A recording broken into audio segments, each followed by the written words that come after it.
Conference, we're going to pause there for this session's guest speaker. I'm sure many of you are well aware of Show Racism the Red Card, the UK's leading anti-racism education charity. And certainly I've long been a supporter, and the work we do through UNISON's campaign fund to give significant amounts of money to the organisation. It was established in January '96, thanks in part to a donation by the then Newcastle United goalkeeper Shaka Hislop. In the 90s, Shaka was at a petrol station one day when he was confronted by a group of young people shouting racist abuse at him. After they got closer, one of them realised that they'd been shouting at Shaka Hislop, the Newcastle United goalkeeper. Their attitude suddenly went from abuse to admiration, and instead they began asking for autographs. It was this experience that Shaka realised that he could harness his influence as a professional player to make a difference. Show Racism the Red Card was founded in November '95 by Ged Grebby after receiving a letter from Shaka. Ged is a lifelong Newcastle United fan and has been a member of UNISON for over 30 years. Ged, welcome, and over to you.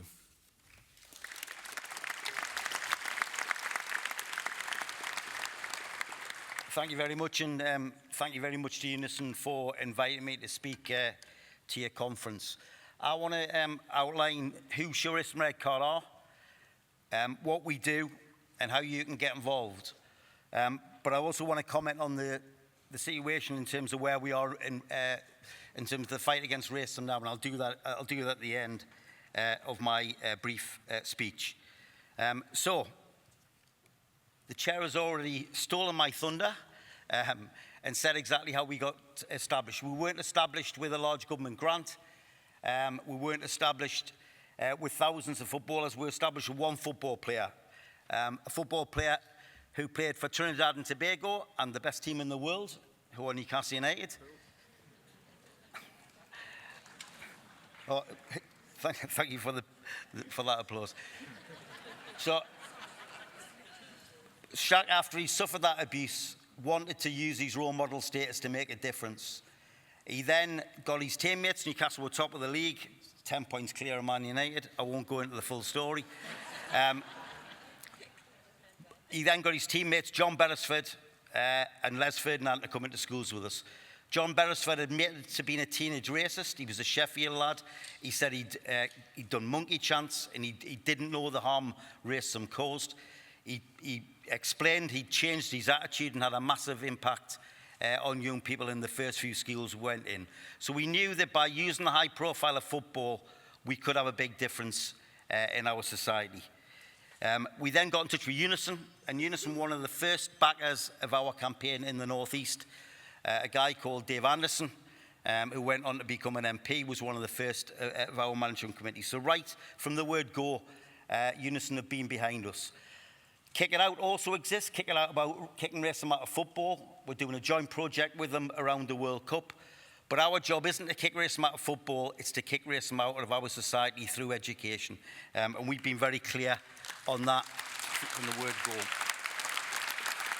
Now, we started in January '96. It took 28 years to reach a historic milestone. Here you've got one of our founding patrons, Chris Kamara, wearing the 1 million shirt. After 28 years, we'd educated 1 million young people, thanks to UNISON and the other trade unions, through our educational workshops. I'm delighted to say that thankfully our money from UNISON has gone up from the 5,000 we got in year one. And consequently, in the last few years, we've managed to get to 1.5 million young people educated for our programs. So it won't take another 28 years to get to the next million. The other thing we do with your union, and thanks to the money that we got off the public around Black Lives Matter, is we've established an education hub. And I know a lot of you in the room are working in schools. This is a free educational resource. If you haven't signed up already, please do. All of our experience and all our staff experience has gone into this education hub that we produced over the last few years. It's been going 2 years now, and it has on 60 different lesson plans. So if you challenging racism in the classroom or in your workplace, there will be a lesson plan on there for you. It covers all forms of racism, from Islamophobia to Gypsy Roma traveller racism to anti-Semitism, and it's a hugely positive anti-racist educational resource. So please, if you haven't signed up already, sign up and subscribe. It's free to everybody in this room and many more. The stats are, since we launched it 2 years ago, we now have nearly 43,000 subscribers.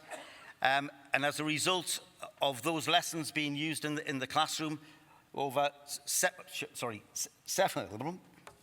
have a good drink of water. Over 107,000 lessons have been delivered from that education hub, meaning we've reached 3.2 million young people with the education hub in just over 2 years. So we believe we can make a big difference. We are also lobbying for anti-racism on the national curriculum. Now, unfortunately, this government haven't put it on the curriculum. I think a Labour government should be putting anti-racism on the curriculum. The Labour government in Wales has done that. The Welsh government brought that in 3 years ago, and the Scottish government have got a lot of anti-racism curriculum on the curriculum in Scotland. But sadly, we're still lobbying for that in England. So we work on a number of different levels. This is us on the right-hand side in the Scottish Parliament with cross-party support. This is before reform came in into the Scottish Parliament. Cross-party support of all the different parties supporting our campaign and fighting for anti-racism on the curriculum. And we also work in football and work across the whole of football, not just in the Premier League, but throughout the whole of football. So, I now want to move on to what do we do with UNISON and what do we do with adults. So, for 30 years, our campaign has been working with your union, but in particular in the northern region, because we're based, our headquarters is in the northern region, we've been able to work with the UNISON Northern Region on an ambassadors programme. So that ambassadors programme has led to, over 15 years, hundreds of people being trained for on a 10-week programme, 2 hours a night to become UNISON ambassadors. And that's something we want other regions to look at. And I'll come on to what we're doing in terms of the far right in a minute. We also, as an organisation, work really well in other partnerships. And I think one of the most important partnerships at the moment is around migration, is around immigration. We linked up with a fantastic charity called Migrant Voice, who do what they say on the tin, which is they give migrants a voice. And we established a campaign called Migration Making Britain Great. We believe we need to celebrate migration. We need to celebrate the fact that migrants help run our public services, that migrants help contribute to this, our economy, and we should be celebrating that as a country. So you can see that in the NHS. You can see that in terms of the support that the NHS has in this slide from migrants. You can also see it in the Premier League. There are 79 different nationalities who play in the Premier League that make the Premier League the best league in the world. So with that, I want to show you a short film on our campaign that was produced by Tyne Tees Television from a little football club called Sunderland, just down the road from a big city called Newcastle. And here's the show clip now. Not every day you meet your footballing idols, but for these Sunderland school children, they got just that. Wilson Isidore. Sunderland stars Wilson Isidore and Adji Elise doing a Q&A on their experiences of racism and educating the pupils on why it's not acceptable. It's a really disgusting feeling, you know, you feel poor inside because somebody wants to show you you're different because you're black or you can have a religion or something. So it's never good to feel, you know, because we are not different, we're all human. I think the fact that it's an anecdote, it resonates more to them. When it's a personal story, it's something that's happened and we can share it from our point of view, they take it in more rather than like, oh, this is what could happen or this is what someone else has said. When it comes from our point of view, they take it in more. And yeah, like Wilson said, these things do still happen in football and we're lucky that we're able to share it with the kids and hopefully it can stop it in the future, but also unlucky that we've had to go through it. So it's these days are important to share our messages. The activities run by Show Racism the Red Card, interactive to engage, with important messaging soaked up by the children without even realising they're learning. One activity we do is discussing how we shouldn't judge people, discussing our worldview and the influences that we have on our worldview, and how best way to report racism if they were to see it, and how to recognise racism as well if it were to happen in their society, whether it's at home, school, football clubs, what have you. As children got close up to the players receiving signed shirts and goodies, they'd taken on board what had been said. That racism is a really bad thing, and you shouldn't judge somebody by the nationality, culture, or the other stuff. For some people it's different. It's not just because of your skin colour, it can be because of different things like your culture, your, like, maybe even your personality, and I don't think that's fair. Offering support, the Education Secretary in attendance. I think it really brings it to life for the children. So for the chance for children in local schools here in Hetton to meet with the players, but also to understand the impact that racism can have on individuals and in our society, and how if we work together we can create a more equal, more tolerant society where we can all play our full contribution. And great that the young people had the chance to hear directly from the players and to ask them questions. Offering children a chance to meet their footballing idols makes learning about racism a memorable day. Chris Jepson, ITV News, Hetton.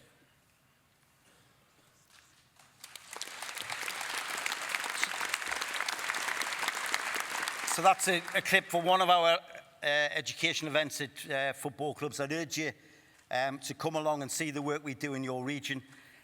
We work throughout the United Kingdom, with the exception, sadly, of Northern Ireland.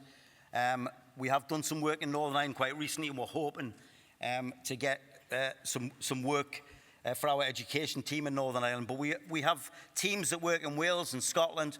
We have a North West England team, a North East England team, and one worker in the East Midlands, and a team in the London area. So please get in touch with me and our teams and get them into your schools, and get your schools to come in and see the work that we are doing. In conclusion, I want to comment on where we are as an anti-racism campaign. And sadly, these slides were done before, I had to send before what happened last week. I've been saying for a number of years now, I think we're in one of the most dangerous situations we've ever been in as a country in terms of the far right. 30 years of Show Racism Red Card, but I've been involved in anti-racist work longer than that. I think the far right are far stronger than I've ever known them, and far more dangerous than we've ever had. And I think the developments just in the last week in Southampton and then in Belfast show how dangerous things have got. I think without public sector workers in Belfast, and without the vicar who dragged the nurses out the back of their house, we would have had fatalities. 2 years ago, when the riots happened in the northeast, UNISON organised a fantastic trade union meeting where Show Racism Red Card came along after the riots in Sunderland and the riots in Middlesbrough. And in particular, the riots in Middlesbrough were very like what happened in Belfast, in that they went door to door trying to find black people and dragging them out of their houses. They also set up a roadblock in Middlesbrough and were stopping cars looking to find out if there's black people in the car. When we had that meeting, the FPU came along and told us that in Middlesbrough, a house was set on fire. And for the first time as a firefighter, he said, well, often when you go to a fire, sometimes the police might get some trouble in the area, but never a firefighter. The firefighters were told by young people who were stoning them, leave them in the house to burn. And I don't think we're far off in this country, if things don't get any better, seeing fatalities as a result of the far right. Now, I'm not going to comment too much on the different faces of the far right. I was going to crack a joke about these being the fascist four. But it's certainly not funny when you see how many Tommy Robinson can bring on the streets. Tommy Robinson, a street thug, who, when the National Front were at the height in the 1970s, 15 to 25,000 people they would get on the streets. Tommy Robinson, who earlier this year was able to mobilise over 250,000 people on his demonstration, thanks to the other guy on the right-hand side, Elon Musk, the richest man in the world at 1.1 trillion now in terms of his personal wealth, backing not just Farage in the right, but backing fascists and backing people who believe in white nationalism. You also have the President of the United States, and of course our own little budding president, budding Prime Minister, Nigel Farage. Now, I'm going to mention a little bit about reform, because I think everybody is aware of the threat that reform are to the Labour movement. But also I think we need to start saying that trade unionists need to stand up and fight in solidarity against reform, because they're the enemy of working class people and they're the enemy of this movement.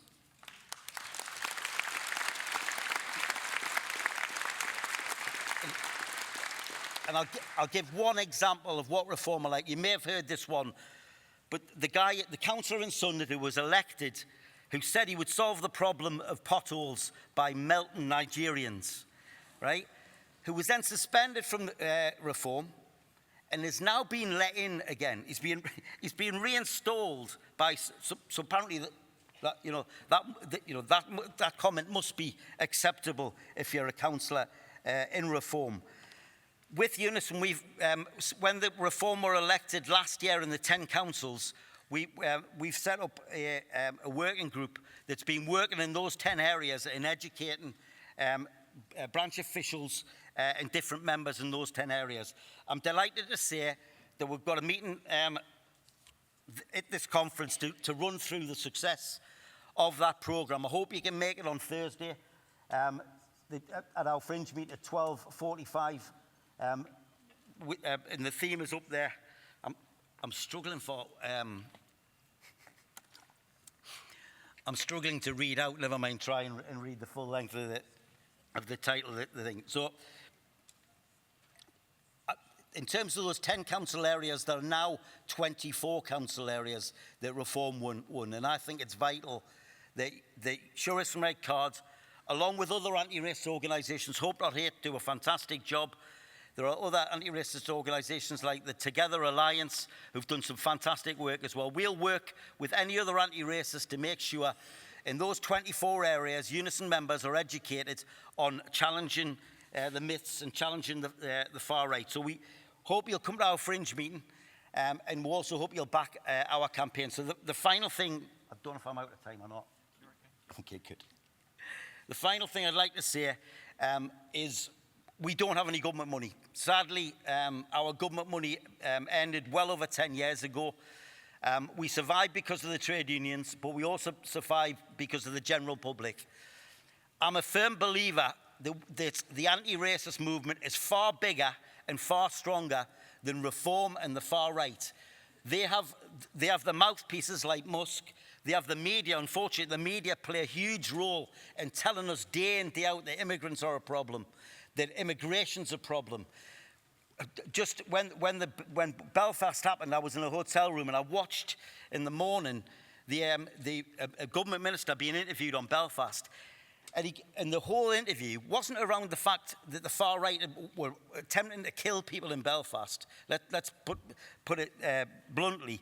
But it was about, had this person come in illegally? Had this individual come in illegally? One individual come in illegally. I think we need to start changing the narrative on this.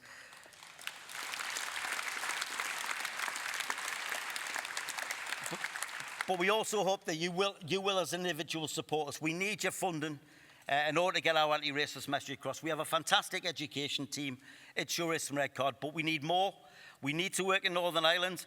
We need more than one worker in the Midlands, and we need more support from your members. So, Wear Red Day is taking place again this year. We started 11 years ago when our government funding was ended under austerity, and 7,000 people took part. Last year, 710,000 people took part. It was 10 times stronger. But we need over 1 million this year taking part in Wear Red Day.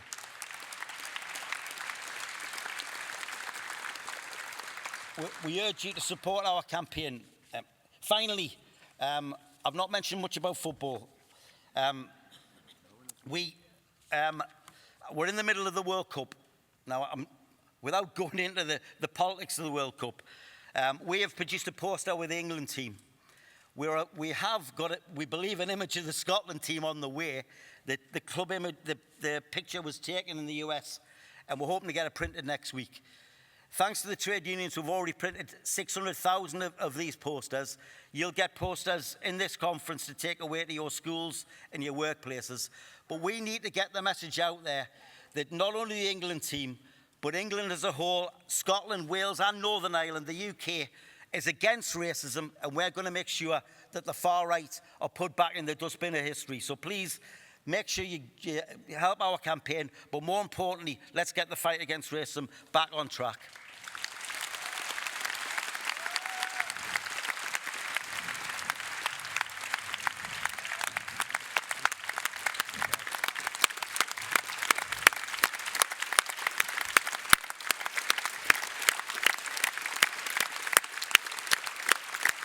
Thank you very much.